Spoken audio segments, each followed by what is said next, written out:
Il est 14h30, nous allons donc ouvrir cette séance de l'Académie nationale de chirurgie.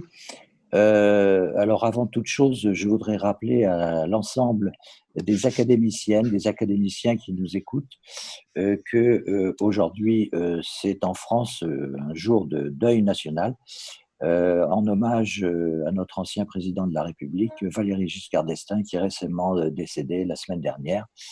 Mais malgré ce jour un peu triste, eh bien, nous allons effectuer nos travaux selon la coutume, en ayant un peu une pensée pour notre ancien président de la République. Voilà, je ferme la parenthèse, j'ouvre officiellement cette séance et je voudrais tout d'abord, bien sûr, remercier infiniment les organisateurs techniques de cette séance et plus particulièrement le président de la fondation de l'Académie nationale de chirurgie, Richard Villet.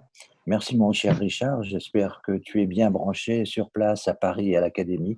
Moi je te vois, j'espère que tu me vois et que tout le monde m'entend. Donc tout cela est parfait. Je voudrais tout d'abord bien sûr remercier infiniment le docteur Denis Mukwege, prix Nobel de la paix en 2018, qui est d'ailleurs membre d'honneur de l'Académie nationale de médecine. Mon cher Richard, c'est sous ta présidence que tu avais proposé cette distinction honorifique de notre Académie. Donc je voudrais remercier au nom des académiciennes, des académiciens, le docteur Denis Mukwege qui nous honore de sa présence pour cet après-midi de travail. Alors, mon cher Denis, vous avez dit lors de votre réception à Oslo lors du prix Nobel. C'était il y a quelques années déjà, puis ça date de 2018, que vous rapportiez cette nuit tragique du 6 octobre 1996 où des rebelles ont attaqué l'hôpital de l'Emera, dans lequel vous étiez à l'époque, et ont assassiné plus de 30 personnes, dont des soignants, des enfants et des personnes hospitalisées.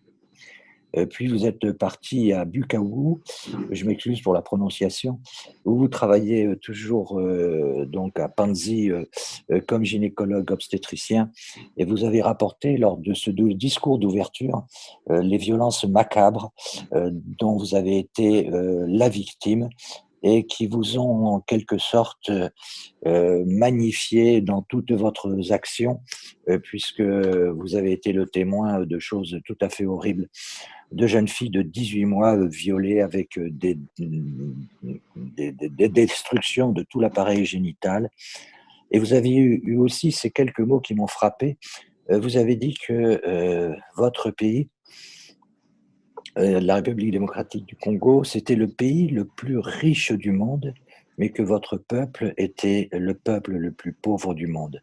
Et c'est à travers cet investissement, à la fois sur le plan bien sûr technique, où vous avez tenté de réparer effectivement les effroyables lésions provoquées par la guerre et par les hommes qui en étaient les responsables, des lésions tout à fait effroyables au niveau du périnée des femmes qui étaient violées de façon, j'allais dire, guerrière. Et vous avez dit aussi, vous avez cité cette phrase, que votre pays, certes, s'il était le plus pauvre du monde, il avait besoin désespérément d'une immense paix. Alors, encore une fois, je voudrais vous remercier très sincèrement d'être avec nous aujourd'hui.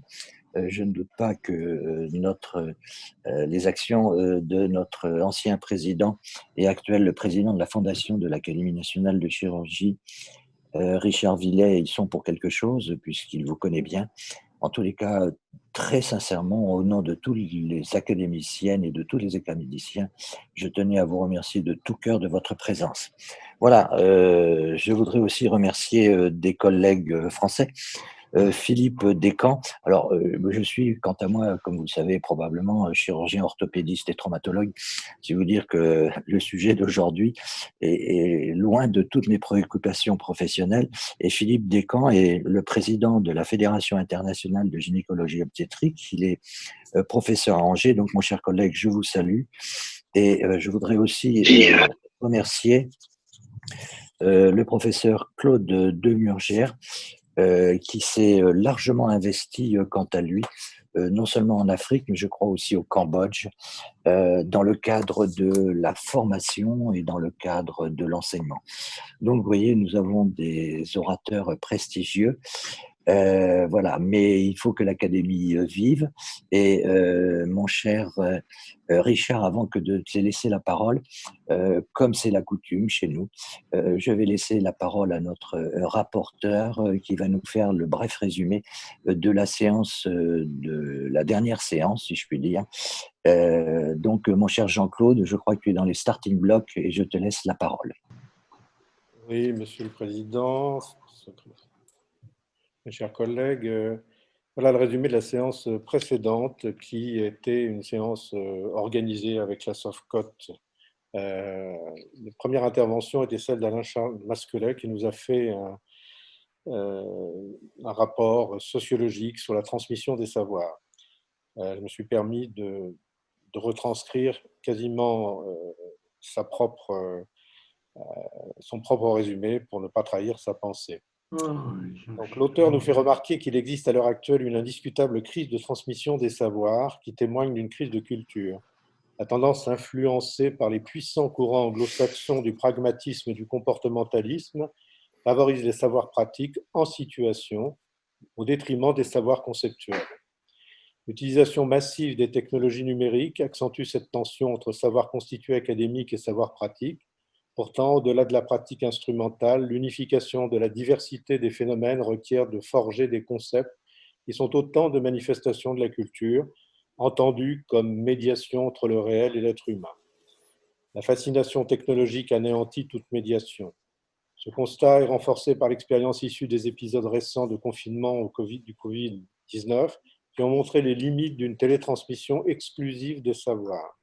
Plusieurs propositions sont avancées pour renouer avec une transmission des savoirs qui tient compte d'une nécessaire médiation, renforcement de la culture du langage, promotion de la lecture livresse, réhabilitation de l'écriture manuelle, introduction massive de l'histoire de l'évolution des idées et des techniques, restauration des enseignements magistraux fondés sur une incarnation physique du verbe.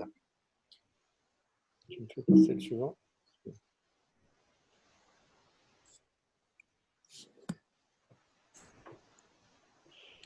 Alors, Sophie Putman de Lille, infection de prothèse de hanche, incidence et facteurs de risque en France, analyse du VASP-MSI 2008-2014. L'auteur nous présente une analyse consolidée des prothèses totales de hanche à partir des données brutes du codage des établissements de santé, ce qui inclut 847 000 patients sur 7 ans, soit 140 000 cas par an. Âge moyen 72 ans, 60% de femmes. 3 groupes ont été identifiés de patients en fonction de l'étiologie. Le groupe 1, les arthroses, qui représentent 62% de la population. Le groupe 2, les fractures, 24%. Et le groupe 3, les prothèses, les révisions de prothèses, 8%.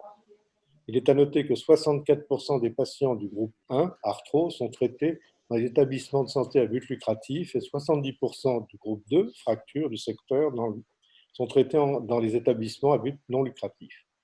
L'infection entraîne 1,47% de réadmission. En ce qui concerne les facteurs de risque, 3 sont apparus significatifs dans les 3 groupes, le sexe masculin, l'obésité et les pathologies reliées à l'alcoolisme. Selon les groupes, diabète, anémie, insuffisance rénale, affections psychiatriques sont significatifs. Il ressort aussi de façon significative que le taux d'infection est supérieur dans les centres à forte activité, ce que l'auteur considère comme un biais. Les facteurs de risque de cette analyse sont concordants avec ceux de la littérature. L'auteur souligne que c'est la première étude s'intéressant aux facteurs de risque d'infection des PTH en population entière. La connaissance de ces résultats peut permettre d'améliorer la prévention primaire avant l'intervention.